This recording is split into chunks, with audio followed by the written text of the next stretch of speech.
तर आज बनवली शेवग्याची हिरवी वाटणाची भाजी। एकदम मस्त लागते ही, तुम्ही पण नक्की ट्राय करा। ते शेंगा घेतल्या, त्याला सगळं त्याच्यावरचे हे काढून घेतले, साल काढून घ्यायची चांगली, नाही तर कडवट लागते।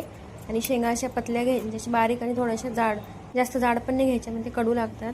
तर वाटण्यासाठी खोबरं आणि थोडीशी तीळ आणि धने, इकडे मी शेवगा उकळायला टाकलं आहे, त्यामध्ये हळद आणि मीठ टाकलं आणि शेवगा टाकून घ्यायच्या। आपल्या इकडे वाटणाची तयारी करते। आता हे भाजून झालं की आलं, लसूण आणि मिरची टाकायची आणि भाजलेला कांदा मस्त परतून घ्यायचं तेलामध्ये, आणि वरतून कोथिंबीर टाकायची हिरवी। आपण आता हिरवं वाटण करतो, कोथिंबीर जास्त टाकायची आणि हिरव्या मिरच्या तुम्ही तुमच्या चवीप्रमाणे टाकू शकता। तिखट जास्त असेल तर जास्त मिरच्या टाका आणि मिक्सरमधून मस्त वाटण काढून घ्यायचं।